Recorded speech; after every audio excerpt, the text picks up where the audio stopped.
This is the Psychedelic Circus. I'm your host, Dee, hanging out with Ben Christo of the Sisters of Mercy, as well as his own band, Night by Night. So honored to have you here, Ben. Thank you so much for being here. We've been talking about, the Sisters of Mercy, them on tour, as well as Night by Night and their up-and-coming gigs, and their kind of retooling.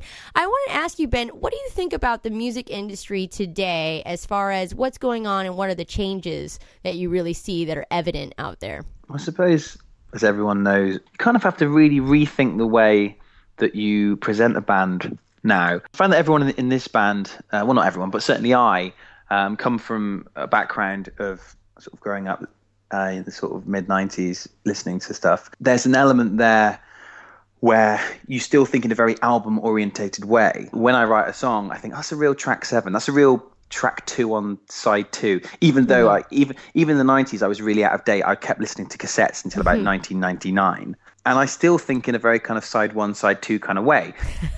I love cassettes. I won't get over it. So when I hear a riff or a song, I'm like, that's such a side 2 opener, or that's such a track 4 on side 1. Can't really think like that anymore because people don't consume music that way. They just hear tracks individually, and it's kind of hard for me to adapt to that, but I kind of know that I have to, which is a bit of a shame. But I suppose as long as all those songs still exist, like the track 4 on side 1 style song still exists, then I've still created 10 good songs, which even though no one will ever listen to as an album, all the elements are there if they wanted to. The B-sides is considered a kind of an older term nowadays because you don't really have a B-side. I definitely agree that now people are hearing each song individually, not in context. So creating a story like they used to do with albums really has, gone awry. So what kind of advice would you give bands out there that are really just kind of starting out? And I mean, you've been all over the spectrum, so to speak, playing to 50,000 people in a huge environment where you don't really see that as much anymore. And you've also had the intimate venues and tours, and then the more magnanimous tours too. But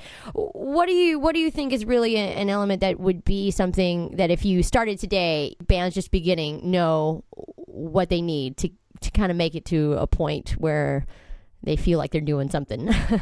Okay, the key thing that I've learned, and I've still got a lot to learn, is that you have to really be passionate about the music you are making. You can't do something where like someone goes, I'll join my band because we're going to get signed to Roadrunner. And you're like, well, I kind of like the music and I'll just go with it. Because eventually you'll get disillusioned by it. You won't be liking the music. You'll be thinking, oh man, if only I was doing something this big, but with the music that I like. Yeah. And also, so the key thing is you have to really care about the music you're making, and also you have to really get on with the people that you're making the music with. Agreed.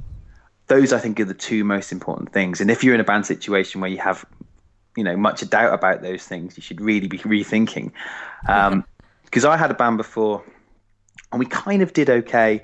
We did some tours with like AFI and Alkaline Trio and Stone Sour and Avenged Sevenfold, and it was kind of going somewhere. The problem was that there was a real confusion about the element of where the music was going. And no one ever sat down and said, what kind of a band are we? What sort of music do we want to make? What do we like? Everyone was too afraid to broach those questions. They didn't want to disagree, right? Yeah, exactly. Didn't want to disagree. And also, there was so many like stupid ego things involved about stuff that no one ever really cares about. I was really, really to blame for some of the stupid things that happened. Stupid ego stuff. I wrote a lot of the lyrics, and I thought, well, no one will know I wrote the lyrics because I'm not the lead singer. So I used to make like a big deal about trying to make everyone know that and no one actually cares. Yeah. People just want to like the band.